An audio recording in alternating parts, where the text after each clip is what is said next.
نحمده ونصلي ونسلم على رسوله الكريم وعلى آله وصحابه أولي الصدق واليقين.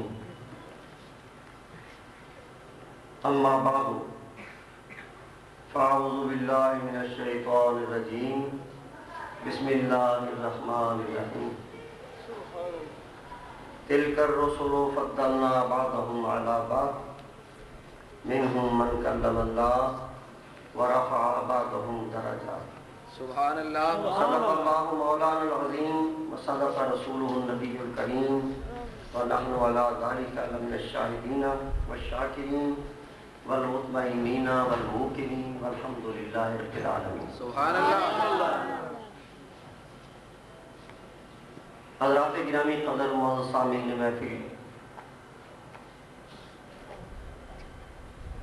آج کے خطاب کا موضوع ہے شان انبیاء. سبحان اللہ.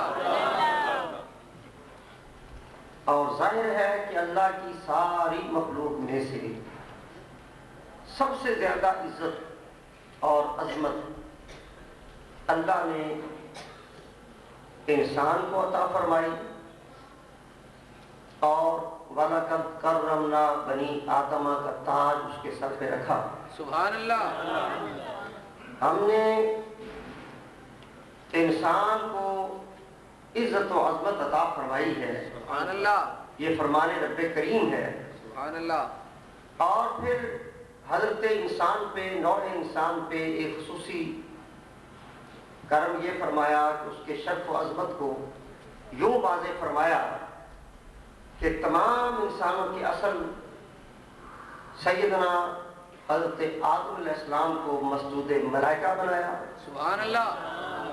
سارے کے سارے فرشتوں کو حکم دیا کہ آدم کو سجدہ کریں. سبحان اللہ. تو ساری مخلوق میں سے اللہ نے شرف و کرم اور فضل کے ساتھ انسان کو نوازا، اور انسانوں میں سے پھر اہل ایمان کو بہت بڑی عظمت سے نوازا. اہل ایمان میں سے پھر جن کو اللہ نے اپنی ولایت اور دوستی کے لیے منتخب فرمایا، ان کو عزت و عظمت اور شان عطا فرمائی. اور اپنے پیاروں اور دوستوں میں سے پھر شان عطا فرمائی ان کو کہ جنہیں اپنا نبی اور اپنا رسول بنایا. سبحان اللہ. سبحان اللہ. تمام اولیاء کرام اغواس و اقطاب نجبا و نقبا کی جہاں انتہا ہوتی ہے، وہاں سے اللہ کے نبیوں کی ابتدا ہوتی ہے. سبحان اللہ. سبحان اللہ.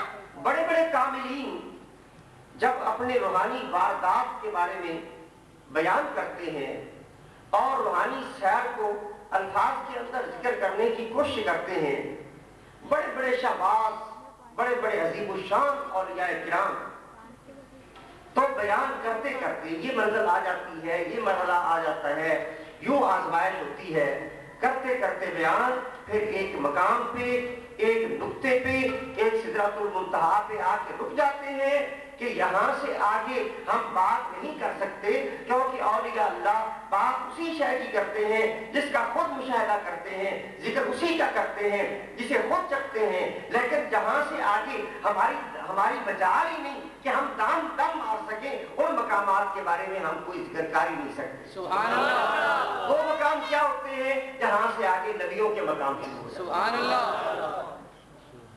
نبی وہ انسان ہوتا ہے جس کو اللہ نے اس عظیم شرف سے نوازا ہوتا ہے کہ اپنی مخلوقات کی طرف، اپنی مخلوق کی طرف تبلیغ احکام کے لیے اس کو مبعوث فرماتا ہے. سبحان اللہ.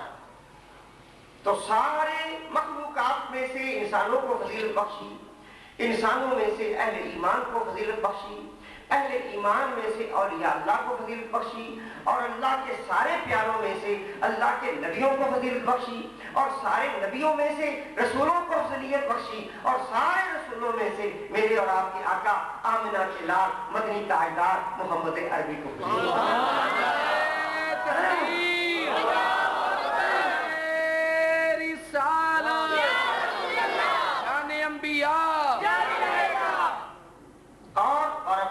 کا ذکر کا تاج آپ آپ کے سر پہ رکھا اور انکا لعلی خلق عظیم کا عظیم مرتبہ آپ کا ذکر فرمایا. سبحان اللہ سبحان اللہ.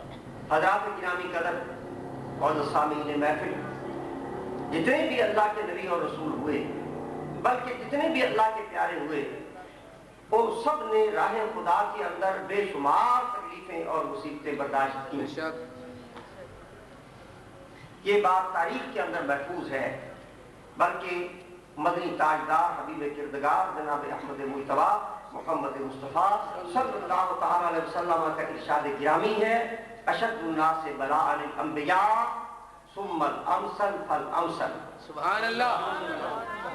کہ سب سے زیادہ مصیبتیں، آزمائشیں اللہ کے نبیوں پہ آتی ہیں، اور ثم الامثل فالامثل فالامثل ثم الامثل فالامثل، پھر جو ان کے بعد افضل ہوگا اس پر زیادہ آزمائشیں آئیں گی، ان کے بعد پھر جو زیادہ افضل ہوگا اس پر آزمائشیں آئیں گی. تو اس کا مطلب یہ نکلا کہ اللہ کی طرف سے آزمائشیں ان کی زیادہ ہوتی ہیں جو اللہ کے زیادہ قریب ہیں. سبحان اللہ. بعض اوقات یہ ہوتا ہے کہ کسی پر کوئی مصیبت آ جائے یا تکلیف آ جائے تو لوگ کہنا یہ شروع کر دیتے ہیں کہ دیکھو جی اس کو خدا نے پکڑ لیا ہے. بعض اوقات یہ ہوتا ہے کہ دنیا کے اندر، دنیاوی مال و دولت کے اندر اس کو ترقی حاصل ہو جائے، بڑا مال حاصل ہو جائے، کوئی بڑا منصب دنیاوی حاصل ہو جائے تو کہتے ہیں لو بھی اس پر تو خدا راضی ہو گیا ہے. حالانکہ یہ بات ساری غلط ہوتی ہے. نہ تو مال و دولت کے اضافے سے اس بات کی دلیل پکڑی جا سکتی ہے کہ خدا اس پر راضی ہے، اور نہ کسی کے غریب ہونے سے اس بات پر استدلال کیا جا سکتا ہے کہ خدا اس پہ ناراض ہے. تو بات یہ ہے کہ جو اللہ کے زیادہ قریب ہوتا ہے اس کی آزمائشیں زیادہ ہوتی ہیں، اور وہ فقر و فاقہ کو بھی اپنے لیے ایک معراج سمجھتے ہیں. حتیٰ کہ ہمارے آقا مولا جناب محمد رسول اللہ صلی اللہ علیہ وسلم کا ارشاد گرامی ہے: الفقر فخری، کہ فخر میرا فخر ہے. سبحان اللہ. اور یہ فرمایا کہ وہ پہاڑ کے برابر بھی سونا اگر میرے پاس ہو تو 3 راتوں سے زیادہ میرے پاس وہ نہیں گزار سکتا، مگر وہ کہ جس کو میں قرضے کی ادا کرنے کے لیے رکھوں یا کسی کے لیے رکھوں. سبحان اللہ. اور دو جہاں کے تاجدار، آقا نامدار، حبیب کردگار، فخر آدم و بنی آدم، حبیب مکرم، نبی معظم، نور مجسم، رحمت عالم صلی اللہ تعالی علیہ وسلم نے یہ دعا کی اللہ کے حضور میں: اللہم احینی مسکینا وامتنی مسکینا واحشرنی فی زمرۃ المساکین. یا اللہ مجھے زندہ مسکینی کی حالت میں رکھ. سبحان اللہ. وامتنی مسکینا، جب تجھے موت آئے تو پھر بھی مسکینی کی حالت. سبحان اللہ. واحشرنی مع زمرۃ المساکین، اور جب قیامت والے دن میرا حشر ہو تو مساکین کی جماعت کے ساتھ. سبحان اللہ. تو یہ ایک الگ موضوع ہے، میں انبیاء کی شان کا ذکر کر رہا ہوں. سبحان اللہ. بڑی بڑی آزمائشیں اللہ کے نبیوں پہ آئیں، اور انبیاء کرام کے بعد پھر اولیاء اللہ، جن کو علماء حق بھی کہا جا سکتا ہے. سبحان اللہ. آج کل ایک دن یہ بن گیا ہے کہ ولی کوئی اور ہوتا ہے اور عالم کوئی اور ہوتا ہے. حالانکہ عالم باعمر جو ہوتا ہے، جس کا دل محبت رسول اور محبت خدا کے ساتھ روشن ہو گیا ہے، اور وہ عالم ظاہر سے عالم باطن کے مشاہدے پہ پہنچ گیا ہے، تو وہ عالم حقانی بھی ہوتا ہے اور ولی کامل بھی ہوتا ہے. سبحان اللہ. اسی کا نام ہوتا ہے ولایت کا منصب. جہاں اختتام پر یہ ہوتا ہے، ختم ہو جاتا ہے، انتہا ہو جاتی ہے، وہاں سے آگے نبوت کی ابتدا. سبحان اللہ. اور جہاں سارے نبیوں کی، ان رسولوں کی انتہا ہو جاتی ہے، وہاں سے میرے اور آپ کی اعلیٰ آقا جناب محمد عربی صلی اللہ علیہ وسلم کی عظمت شان کی ابتدا. سبحان اللہ. نعرہ تکبیر. اللہ اکبر. رسالت. شان مصطفیٰ. شان مصطفیٰ. ایک دو باتیں جو آیا کریمہ میں نے تلاوت کی ہے، آپ سنیں. تلک الرسل فضلنا بعضهم علی بعض.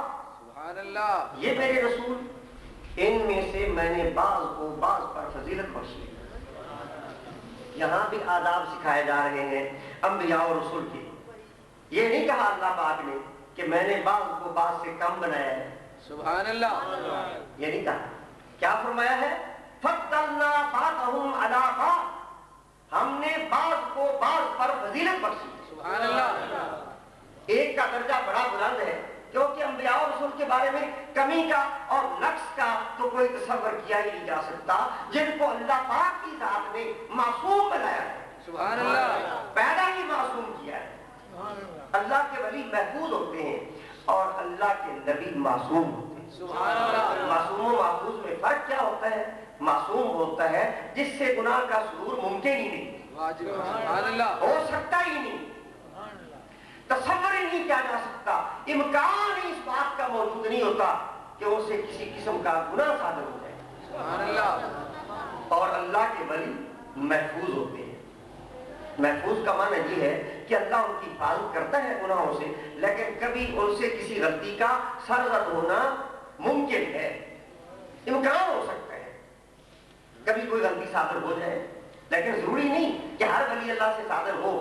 بے شمار اولیاء اللہ ایسے ہیں کہ ان کی ساری زندگی اس قسم کی طہارت اور تقدیس کے ساتھ گزری، جو اس بات کا نمونہ تھی کہ لہم البشریٰ فی الحیات الدنیا وفی الآخرہ، ان کے لیے خدا کی بشارتیں اور خوشخبریاں ہیں حیات دنیا کے اندر بھی اور حیات اخروی کے اندر بھی۔ لا تبدیل لکلمات اللہ، اللہ کے کلمے بدل نہیں سکتے۔ ذالک هو الفوز العظیم، یہ ہی بہت بڑی کامیابی ہے۔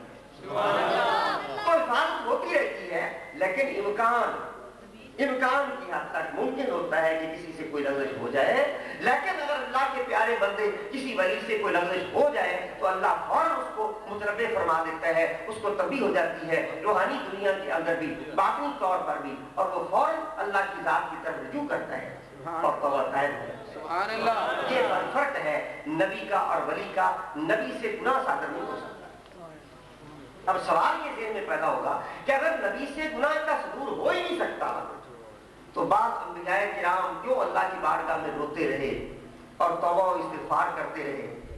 مثلا ہم سب کے باپ سیدنا آدم علیہ السلام، جب اللہ پاک نے فرشتوں کو یہ فرمایا انی جاعل فی الارض خلیفہ، میں زمین میں اپنا خلیفہ بنانے والا ہوں، تو فرشتوں نے کہا اتجعل فیہا من یفسد فیہا ویسفک الدماء ونحن نسبح بحمدک ونقدس لک، یا اللہ تو زمین میں اسے بنانے لگا ہے کہ جو زمین میں فساد کرے گا، قتل اور خونریزی کرے گا، وَنَحْنُ نُسَبِّحُ بِحَمْدِكَ وَنُقَدِّسُ لَكَ، حالانکہ ہم تیری تسبیحاں بھی پڑھتے ہیں تیرے حمد کے ساتھ ملا کر، اور تیری پاکی اور تقدیس بھی بیان کرتے ہیں۔ اگر تسبیح و تحلیل مقصود ہے تو وہ تو ہم بہتر انداز سے کر رہے ہیں، اور ہم اللہ کی مخلوق وہ ہیں جن کو یا اللہ تو نے معصوم بھی بنایا ہے، فرشتہ بھی معصوم ہے، اس سے گناہ کا صدور نہیں ہو سکتا، تو ہم معصوم بھی ہیں، تیری نافرمانیوں سے بھی پاک ہیں، اور تیری تسبیح بھی پڑھ رہے ہیں، تیری حمدیں بھی بیان کر رہے ہیں، تیری پاکیاں بھی بیان کر رہے ہیں، تو پھر انسان کو پیدا کرنے کی کیا ضرورت ہے؟ یہ تو زمین میں فساد کرے گا، خونریزیاں کرے گا۔ اللہ پاک نے فرمایا انی اعلم ما لا تعلمون، میں وہ جانتا ہوں جو تم نہیں جانتے، میں وہ جانتا ہوں جو تم نہیں جانتے۔ کیا مقصد ہے اس